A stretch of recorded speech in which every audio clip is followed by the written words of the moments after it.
Hi there, welcome to another episode of X with the podcast. So, I want to talk about something today that I think we've collectively made way more complicated than it used to be, and that thing is human touch, physical human touch. Also, so random fact here, we have nerve fibers in our skin, and they're called C-tactile afferent fibers. Now, they exist specifically to respond to gentle social touch. That's the physical touch that comes from another person. And they also send a signal straight to the emotional center of your brain. And what happens is your stress hormone drops, your blood pressure lowers. And you can get all of this from a hug, from someone holding your hands and whatnot. And it's not just a feeling, because we have brain scans that have shown that when someone is stressed and another person holds their hands, their brain actually quiets down. The threat response dims, and there is a documented measurable neurological event, which means that when people say physical closeness or physical contact made them feel better, something real happened. It was in their brain's chemistry, it wasn't just in their head. Now, the direction of the evidence is actually consistent across all age group and every context. So it's not just limited to elderly people or babies alone. It's very important because touch supports the body, it supports the mind, and the absence of it can cause measurable harm. This is why isolation is actually very dangerous, because it's not just emotionally hard, but it's physically hard on the body also. Now, I was doing a research, and I think the most fascinating thing that I read is that babies who do not receive enough touch can fail to thrive, and in some certain cases, they actually die. And real talk, I don't mean that loosely, because pediatricians have documented cases where infants were fed, they were kept warm, they were kept clean. Every physical need was met except the touch need, and they still deteriorated. Their growth hormones began to stall, their development became really slow. Because you see, the nervous system of an infant literally co-regulates with the body of whoever is holding it, because it can't fully stabilize on its own. It's the major reason why after childbirth, mothers are advised to maintain a skin-to-skin contact with their babies during the first few hours and for as long as possible. Now, the interesting part is, as we become adults, as we grow older, that need doesn't really disappear. What happens is it gets quieter, it becomes more buried under social roles and professional codes, and the general awkwardness that we've built around the whole thing. But the body doesn't forget what it needs. It never does. We've wrapped so much around it that a lot of us have started pulling away from something our bodies are literally built to need. Physical touch is very necessary. And here's what happens in this case. We've collapsed all touch into one meaning. Or let's say two meanings, but I'm going to be talking about one of them.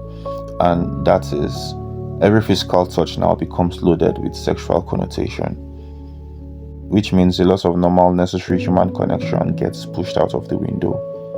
Men especially were taught that needing warmth or wanting to be held was seen as something to be embarrassed about, because we have like a certain culture, and we have whole cultures, we have professional environments that have built rules around keeping physical touch out of the environment.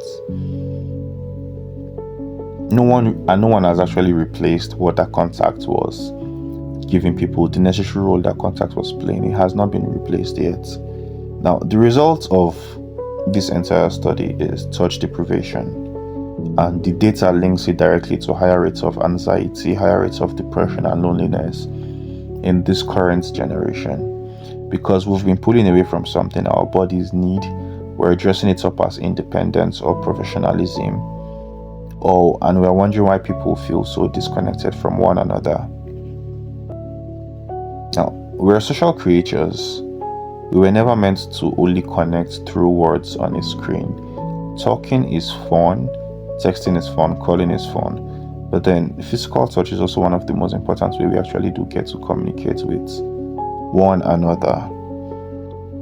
Now, there is an entire different layer to this, which is, this part is going to be for the people who, to them, touch became associated with the concept harm.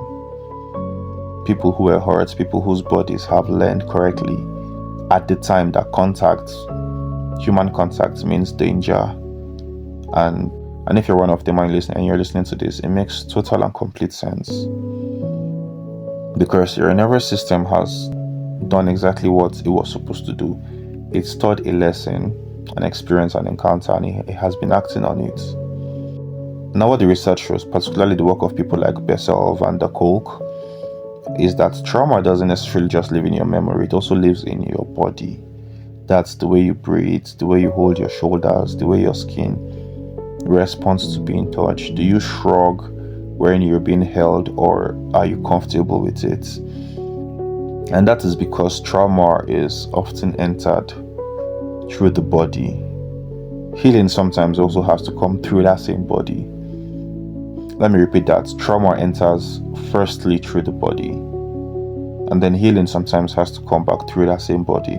There is a whole field of therapy built around this, and it's the premise that some things can't be fully resolved through talking alone. They have to be processed physically, and human touch when it is safe, on your terms, at your pace, however you want it, can actually be part of how the nervous system relearns that human contact is not a threat. Now, it's a slow process. It's not something you force. It's not something you try to gaslight your mind into believing. But I think it matters to also point this out, that repulsion and aversion is not a life sentence. It's your body responding to something. And the beautiful part is responses can change over time and with the right process. Now, for the rest of us, or for people rather, who are not aversive or repulsive to physical human touch, I also think we need to be way more intentional about it, because we've underestimated how much the people around us need to feel that physical presence. I want you guys to actually touch people. Now, not appropriately, but then I think it's very important that we learn how to embrace physical touch. A real hug, not just patting someone on the back. That counts too, but if it can be more than that, then it should be more than that. A real hug, sitting close to you or someone you're familiar with, that there's like body contact between the both of you, or a hand on someone's arm, holding someone's hand while you guys walk together. These things are not small gestures.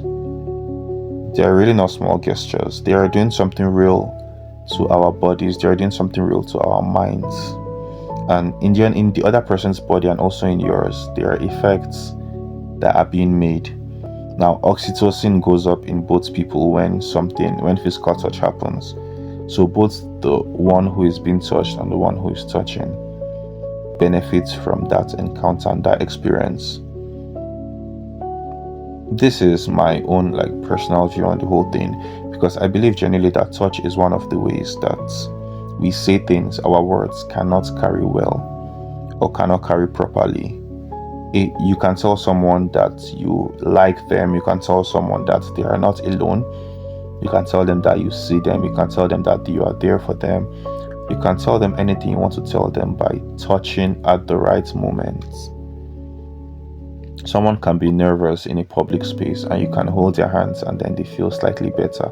It's more like an anchor to our minds for us to understand that this is happening, but you don't have to go through this alone. And in a world where most of our contact with each other happens through a screen, I feel like it's more necessary, or it's very necessary at this time, that we do embrace touch between one another more, and we do it with more excitement and with more understanding of what it means.